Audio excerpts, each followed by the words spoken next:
So I believe that is everybody on mute now, apart from me. You should be able to hear me. If you can't, um, then obviously you need to. Um, I tell you what, I've got Facebook up, so if you can't hear me, um, send me a message. I, I, I'm saying that, and then I'm just thinking, oh, how would that work?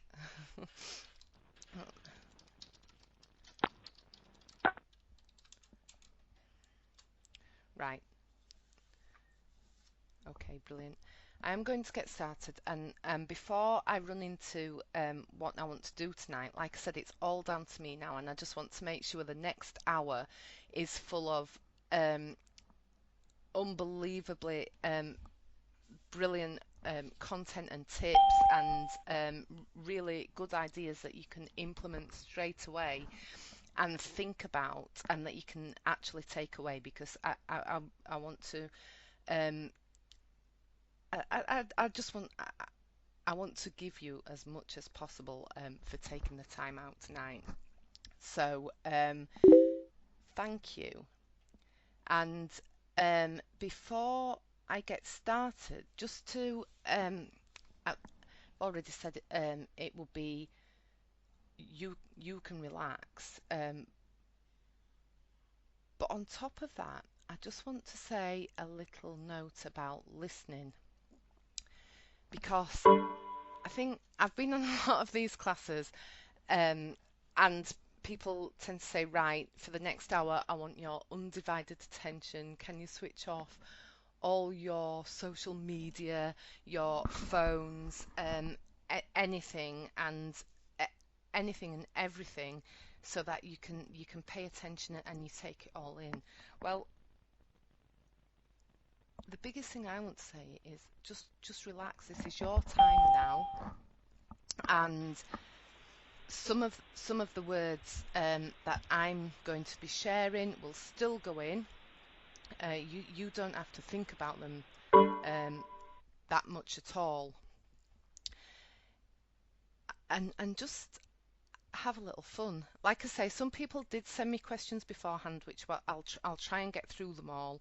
And but if something comes to you, you are more than welcome to send me something on Facebook, or send it to me after the call, and I'll look at it then. Um, and just if you can, I'd like to say, as much as possible, try and listen with nothing on your mind. Somebody, I can't even remember who it was, but I once heard somebody say that we we're taught how to listen. Um, we are told to concentrate and pay attention, and we often filter everything we hear against what we already know, and that's a lot of activity going on, and the more activity that's going on, the less that's going in, and sometimes just letting go of all that, just letting go of what you already know, even if it's just for a short while, makes it possible, and provides a chance for something new to go in.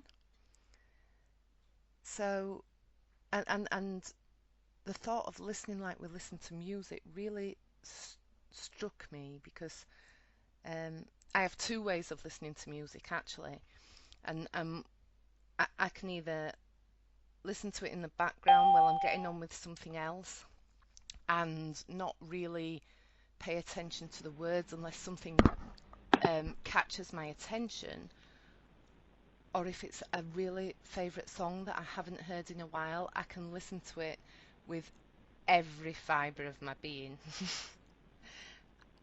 Everything is focused on that song, and everything else stops, all other thoughts. Now, I'd love you all to listen to me like that, but I'm not for 1 second pretending that I'm your favourite group or your favourite artist. So the other way is fine too. It's fine to be distracted and just to pick up on thoughts and feelings, here and there.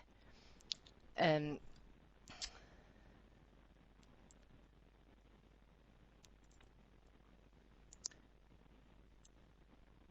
and that is more than fine. I think somebody has just sent me a message saying that they can't hear me. So I am going to unmute everybody.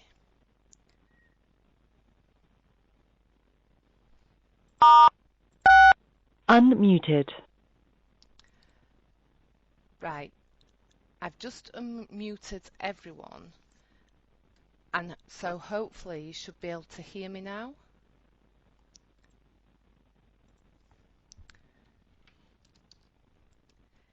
And if you couldn't hear me before, I'm extremely sorry, but that was about the best bit of the webinar. I'm only messing. It'll all be in the recording anyway, I'm sure. So everyone's unmuted now, and there doesn't seem to be that much feedback or noise, so we'll leave it like that. We'll leave it like that for now. And having said all that about listening, I hope you did hear it, and because I'm going to get started now, and the whole reason for having this call is to share with you like 3 of the biggest mistakes that we tend to make when I guess when we want to change our diet, when we want to lose weight, or when we're suffering. For me, I suffered from gallstone attacks, and I was also really anemic, so I found it very hard to get through a day without having a sleep, whether that was in the car on the way home from work or whether it was as soon as I got in. Um, and there started my attempts to change my diet. And if we're not careful, and we don't know like the easier way to do it, then it can just seem an uphill struggle constantly. And so I wanted to share, I wanted to go through each in turn and just show how we approach each of these things, the motivation for it, the food we eat, and also the new habits we want to establish and the old habits we want to get rid of. We approach each of them like from the wrong direction. And if we can turn it around and look at each one in turn from exactly the opposite direction, then it all becomes much easier. So that's what I'm hoping to do tonight, and I will try my very best to get through all of it. And if we don't, then I'm happy to try and arrange another call or something like that. So the very first thing we'll look at then is motivation. And yes, where does that come from and how long does it last? How do we keep it? What do we want to change and why do we want to change it? I don't know who on the call has heard of Steve Chandler. He's written some absolutely fantastic books, Time Warrior, Wealth Warrior, to name just a couple. But I read in one of them that it's never a how-to problem. So it's never what you need to be doing, what technique you're using, what extra information you need. Whatever you want to achieve, if you're not achieving it or it's feeling hard, it's always a why-to problem. Why-to, and that is why do you want it? what are you trying to achieve? What do you want to get? And most people um, can't answer that, because this is what we do. We look, we approach what we want from the wrong direction. We often look at what we don't want. So I didn't want to be in pain and um, doubled over and feeling sick after I'd eaten, often for hours, and be up all night, totally unable to sleep. Um, when I used to smoke, I didn't want to have to go outside in the rain and all weathers and light up again, cigarette after cigarette. And I didn't obviously want to get ill because of that. When I suffered from gallstone attacks, I didn't want to have my gallbladder removed. And this is all like a natural way. Well, it's how we're brought up to solve problems. And often we go through life, and it's not until we encounter something that we don't want that we start to even think about what we can do about it. But for motivation, we need to be looking at what we do want. We need to be turning that entirely on its head and looking at, how do I want to feel? What do I want to be doing that I can't be doing now? How does a non-smoker feel and act? What do they do when they can't concentrate? That's what I wanted. I wanted to be a non-smoker. I wanted to be a healthy, energetic mum who could spend time with my children, instead of saying, actually, I can't be bothered. I'm just going to sit here and have a cigarette, or actually, I'm too tired. I'm just going to go to bed. I wanted to play with them. I've got 3 girls, and I wanted to spend time with them, and I wanted to spend a lot of time with them, without my health deteriorating more and more. And just to give you an example that might make that really easy to see, is that if we look at trying to lose weight, and I was 4 or 5 stone over what weight I wanted to be, and when you say, I don't want to be this weight anymore, I don't want to feel like this in my clothes, I don't want to wear, I don't want to go up another size, that might be fine to begin with. Sometimes that's fine to begin with. Sometimes that's not even enough motivation to get you going. But if you fall back enough, it can be. So just say that is enough motivation to get you going. As soon as you start to see changes and things start to improve, that motivation's no longer there. Your clothes no longer feel tight.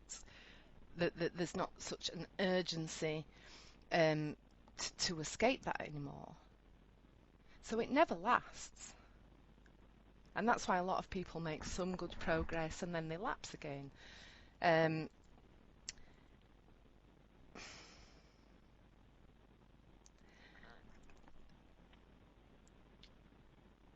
lot of people put it down to what you focus on, you get more of. So if you're focusing on what you don't want, obviously you get more of that. Whereas if you focus on what you do want, you get more. You get more of the good stuff. But I think it's more than that. I think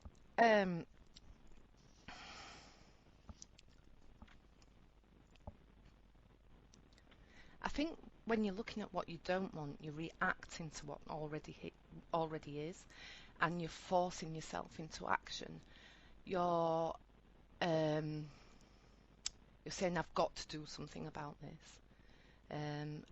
I've got. I used to say I've got to give up smoking before I get before it goes past the point of no return. And none of us like to feel like we have to do something. There's already some resistance there. Whereas when you're looking towards what you want, you're creating something. It's exciting, it's inspirational, and you can do something for the fun of it and the love of it, as opposed to the force of it. And there's no resistance there. Why would there be resistance there? It's just fun. Um, and we can use fear. Everyone tends to, well, not everyone. Some people face it, but a lot of the time, we can understand that we would want to run away from fear. So we can try and build that up into motivation. But if we were running away from something really terrible, no matter how terrible that was, we'd still face it if there was something that we loved there, that we wanted to save or we wanted to nurture. And I just wanted to share that because I think it's just a brilliant example of how much more empowering doing something out of love and fun and enjoyment is, than doing something out of fear and hate and guilt. And if you just think of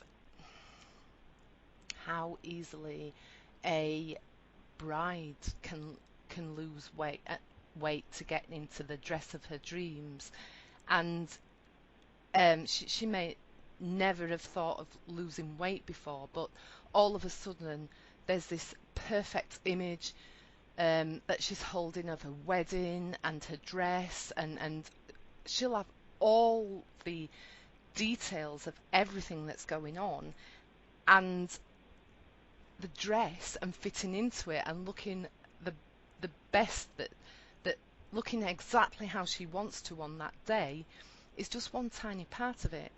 And often in those times, the motivation stays and the goal is reached. A lot of the time without it taking over everything, because the everything is the wedding. That's the big vision. That's everything. And fitting in the dress, it is like one part of that. So just to make the point really clear,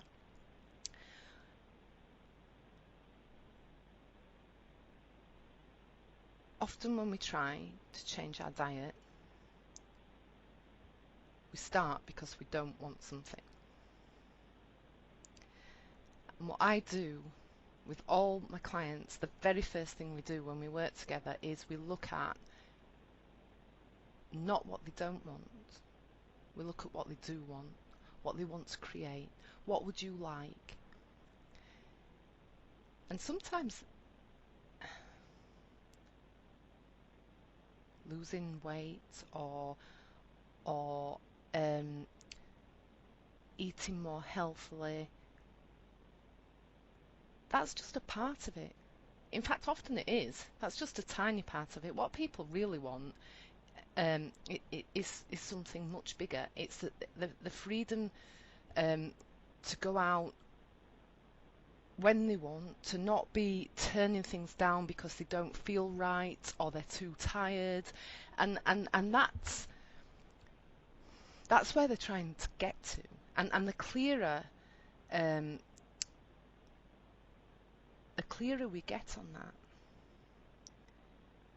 and the more exciting it is for them to reach, then the longer the motivation lasts, and the bigger the motivation is as well. Um, and I can always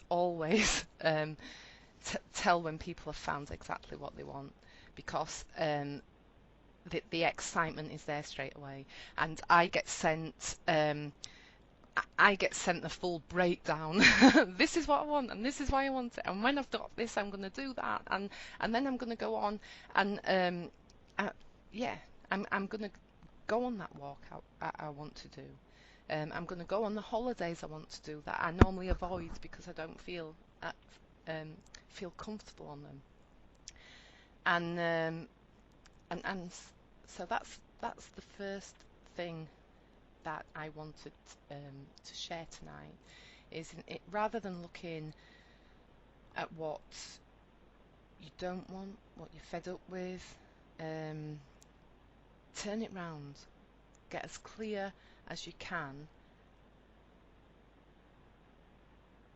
to minute details on what you would like. What would it look like? What would you hear from people? Yeah. What would you be doing and seeing? How would you feel? Um, and take it beyond your health. If you had it exactly how you wanted it today, what other things would you be doing? What would that mean to you? One of the biggest things that I wanted, when I smoked and I wanted to become a non-smoker, I wanted to be free of, um, it, I guess, of feeling like I was chained to something. I just wanted to be free. I wanted to make my own decisions. I wanted to be my own boss. Um, which, if you haven't smoked, might not make any sense, but it might if you feel like you want to change your diet and there's something that you feel you can't give up, because that's just as frustrating. It's really frustrating to think that 4 days out of 5 you've done really well because you've not eaten something that you don't want to eat anymore, because you know it makes you feel tired, and it makes you feel grumpy, um, and then to just feel like on day 5 you can't get through it unless you have it. So yeah, that was a big part of it, being um, in control and feeling like I was making my own decisions, um, and not feeling like I was going mad, saying I wanted something and then I wanted something else. And I hope that makes sense.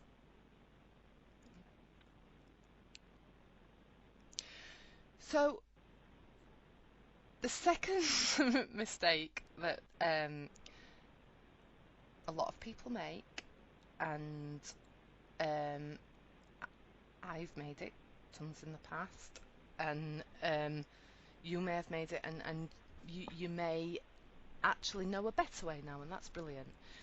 Because um, the second thing is in relation to food. As soon as we want to lose weight, or improve our diet, improve our health through nutrition, we often start to try and cut things out, all the things that are bad for us. Um, for some people, it might be having too much coffee. For others, it may be alcohol. For me, it was definitely cakes and biscuits and bread. Um, yes, and we do. It makes sense because we know we feel better when we don't have some of those things. It's all around us how bad they are for us. But two things, and some of you on the call will in fact, a lot of you might be aware of this already, that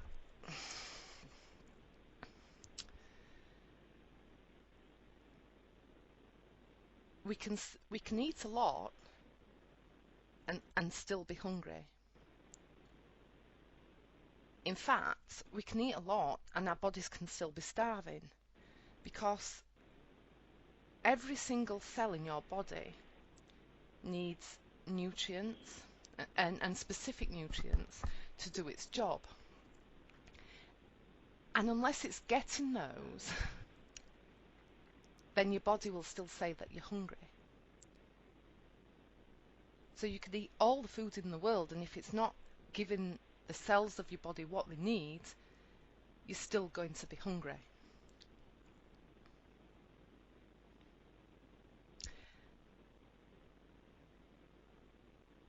I'll share this now.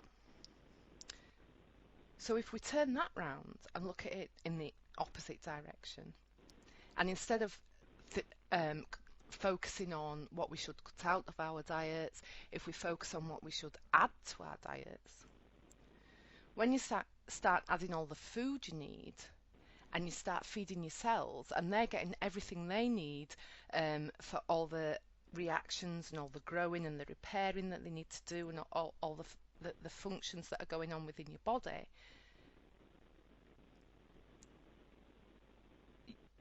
your body's just not as hungry. And so sometimes you'll find you naturally eat less of the things that you shouldn't, because you just don't need them anymore. You just don't crave them as much because your body's getting exactly what it needs.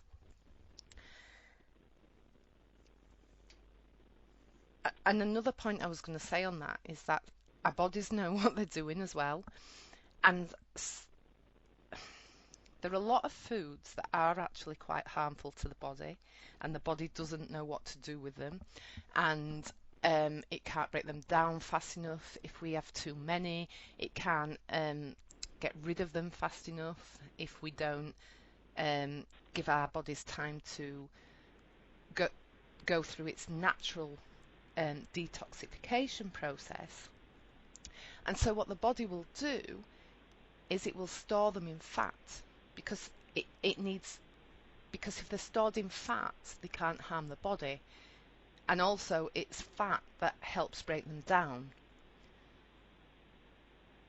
So it doesn't matter how much you diet or how much you try and cut out of your diet, if your body's full of like toxins, it won't release fat, because that's going to cause even more problems for you.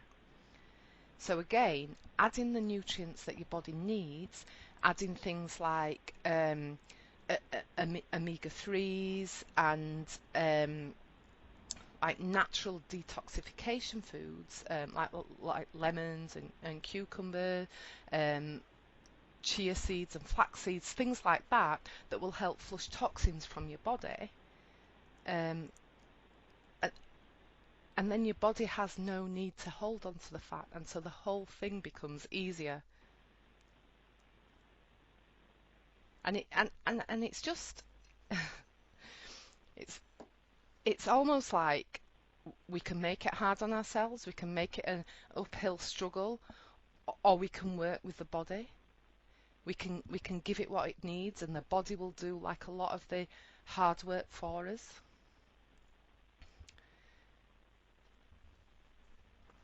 So actually, I've got a really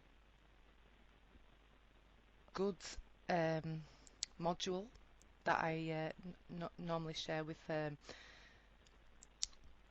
clients in my group, and that's on like foods we need and foods we don't need. And I haven't got time to cover it all here, but if in fact, I'll set up a little Facebook page for this, Change Your Diet for Good, and I'll post a recording there. And if you've got comments or questions after this call, you can put them up there. And if you'd like me to hold that class on foods we need and foods we don't need, then just put that there as well. And I'd be happy to schedule that at another time and go into it in a bit much more detail. Um, but for now, I think it to leave you with the one main point would be to shift that focus onto adding foods that the body needs rather than removing them. And yeah,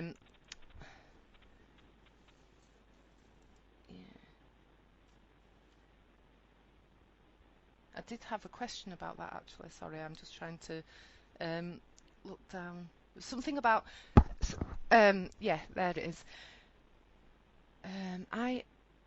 Yeah, I can generally have a juice for breakfast, and I'm happy with juices and or smoothies most of the day, but then afternoon,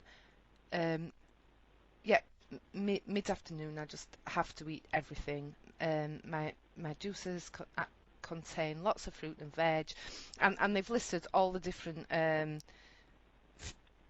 fruit that they'll put in there, and the vegetables, and the different ones that they make and mix.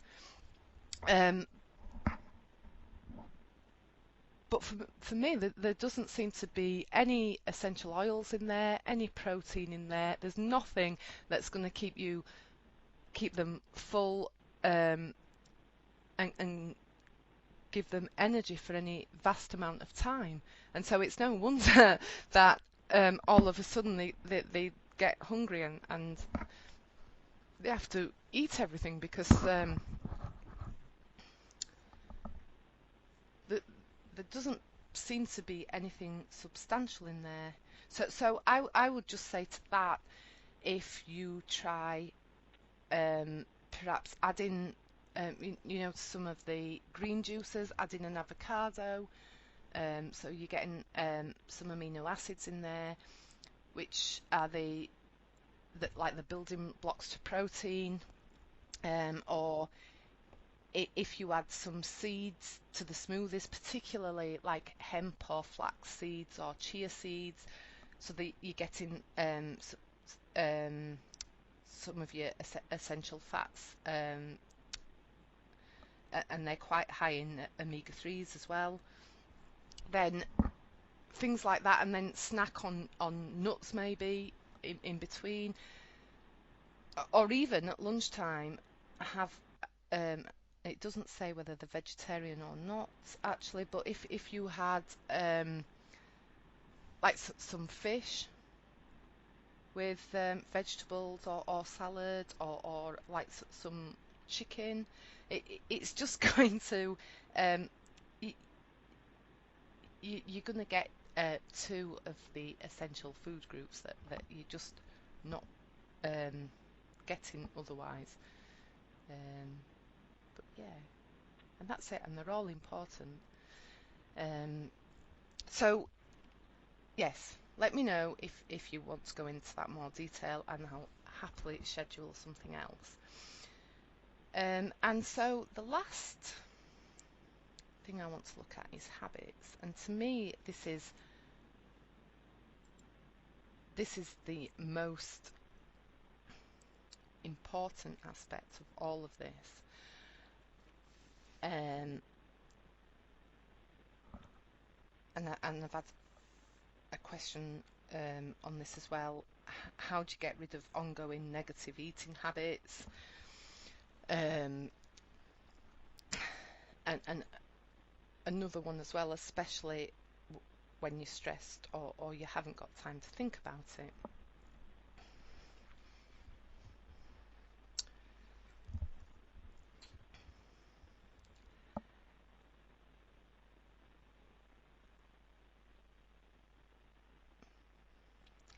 this is a classic case as well of us looking in the wrong direction. And I did this when I was smoking, and um, to give up smoking, I had to turn it on its head, although I didn't realise I was doing that at the time. Um, but I was, and I had to do exactly the same with food as well. And this is about the nature of thought, and some of you will be aware of um, of the three principles and the nature of thought, and some of you I don't think will be. And so,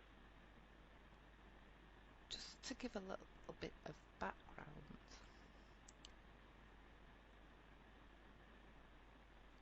we are under the impression that our feelings are caused by what's going on around us. So we're stressed because we've got a lot on at work, or maybe for one person it's not that they've got a lot on because they're used to being busy. It's just that there's a really tight deadline, everything has to be done all at once, or there's a really important task to do, and it's going to have a huge impact if they get it wrong. And so we're under the impression that our day-to-day circumstances are able to cause us stress or upset if they don't work out the way we want them to, and that we need to do something about that in order to feel calm or relaxed. And we also believe, whether we realize it or not, that we might have a glass of wine or a beer or a cigarette or some food because we think that will help us relax, or it will help us unwind, or it will help us switch off, so that we no longer feel that stress, or we can forget about it, or perhaps we're just too busy, caught up in it, that we don't even realize that we're eating or drinking, or that we've given up on what we said we wanted.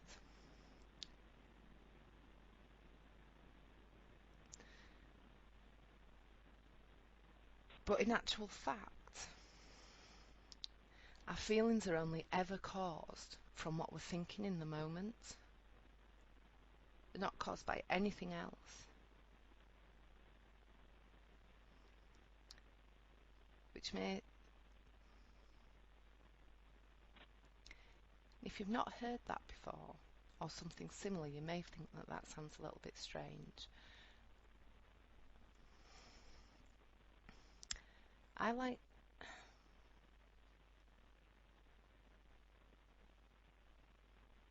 just share with you, like, if, for example, if a plane was delayed and there were 100 people on that plane, each and every one of them might feel something different. One person might be really, really happy because they're going to miss an extra day of work, so they don't have to go back till Tuesday. Another person might be really, really angry because they're going to miss an extra day of work, but that means an extra 300 emails to wade through, and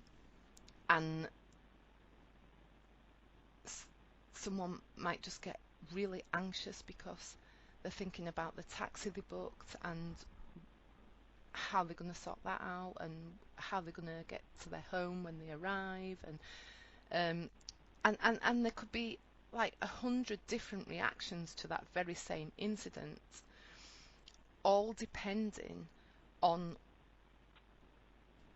what each and every person thoughts.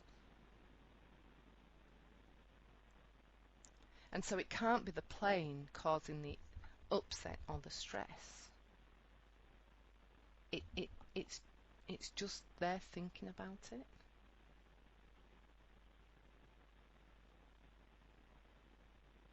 If that makes sense.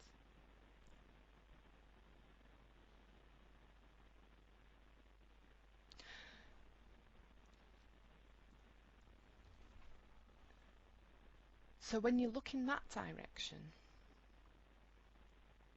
and the more you do look in that direction, the more it does make sense, and the more you see it playing out in for all circumstances and all thoughts, not just in relation to food, but perhaps in relation to work and family. It works that way all the time.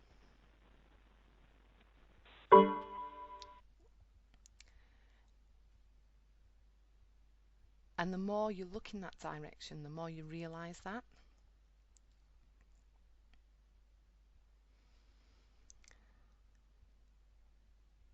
And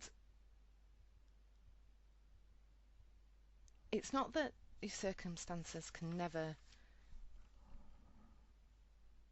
just cause the bad feelings. They can't cause the good ones either. So no matter how, if you've had a bad day and you feel down, it doesn't matter how much cake you eat in the evening, it's not going to make you feel better. It's not the cake that makes you feel better.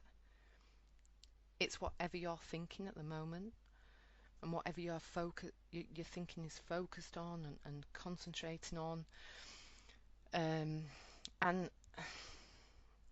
this was really strange because I, I was I was working with someone, and we hadn't even discussed alcohol. We were just going through the program, and we were talking about his relationship to food, and we got, I think it was into the third or fourth session, and it was like, Victoria, it's really funny because although I haven't implemented all the food changes we've been talking about, I've done some, but I haven't had time to do them all.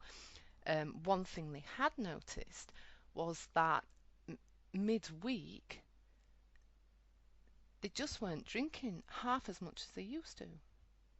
So that in fact, I can go from Monday to Friday without even having one, without even thinking about it. I just don't feel the need for it, and that had come with the realization that it wasn't that that was helping him relax or unwind after work. That it didn't matter how many glasses of wine were drunk, if his thoughts were still going over the day-to-day things that had happened, what he had to do for tomorrow, that he still wouldn't feel relaxed. But the minute he switched off from that, that was how he relaxed. And I thought it was brilliant because we never even discussed the fact that he might want to reduce the amount he was drinking. It hadn't even come up into conversation. But as we start to understand exactly where how our feelings come from and how they're caused, it can lead to just um, a natural like robustness, that means we just don't seem to get as stressed in the first place. But when we do, we realize that we can't look outside for a solution. And so food and drink and smoking and anything else like that loses. We don't have the same attachment to it. Um,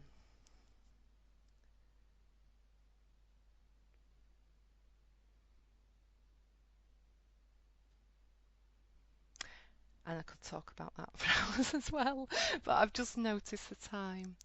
So I'd like to leave you with those, and just to sum up, um, as you go through each one, um, it's the same for motivation, food, habits. It's just a start and a suggestion that even if you don't go full out and embrace them all, but if you begin to look at it in which it may seem totally um,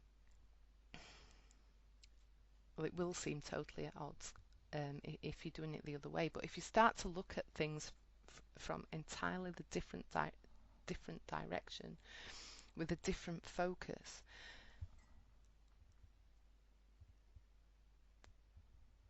that you just may find it easier to make the changes you want and to stick to them and to keep that up. So what I'd really like to, in fact, I'd love to go into all of this in so much more detail, if you're up for it and you let me know, I'll happily um, go through more on the food. In fact, I'll do it all. What um, I, I, I am going to offer, because it's coming up to the end now, I'm going to offer a change my diet for good session. It's absolutely free session. In fact, I'm happy to offer 5 of those um, for absolutely nothing, where we'll go through exactly what I go through with my clients um, to begin with, and we go through um, building, it's not even building, it's revealing exactly what you want for yourself when it comes to your health and your weight, but we'll really dig down and find out why you want it, and what's so beautiful and exciting about that, and what you can do when you achieve it. So I would love to offer 5 people the chance to go through that with me, and in one of those sessions, um, we'll make sure that by the end of it you come out with a crystal clear image of what you would want for your life, and we'll also look at um, the challenges that you think so far have stopped you achieving that, and just make sure that you leave that session totally inspired and ready to change your diet for good. So um, I'm going to offer 5 of those, and I'll send out when I send out the recording, I will send out details of how you can apply for that. Because I've only got 5, I will um, I will send a few questions out with those, just so that I can make sure they go to people who are really going to benefit from those. And I will, well, that'll stay open till Monday. So as long as you reply to those questions before the end of Monday, I'll let you know who gets those sessions, and I'll also let you know how you can tell me whether you would like another class or not. But I've really enjoyed this. I am not used to doing it without getting feedback and messages, so I may have to look at another way to do that. I'm used to it being much more interactive. I know I went through a few questions. I didn't get to them all actually, so um, I'll send the answers to those out too. And if you've got any questions, then let me know. And yeah, I'd, I hope that this has been really useful for you. Um, and I hope there's something you can take from tonight and implement straight away. And if you would like to go a little bit further and just get really motivated and clear on what you want to change your diet, then look out for the email, and look out for the instructions on exactly what you can do to apply for one of those free sessions. And that's brilliant. So thank you for taking the time out for tonight, or if you're listening to the recording, thank you for taking the time to listen to the recording. I will listen back and hopefully all the sound at the beginning is on. If not, I apologise immensely for that.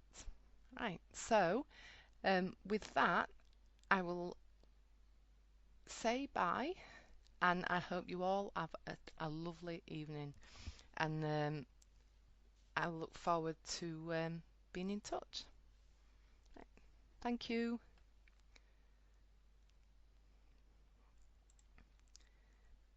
That's brilliant. Bye. Thank you.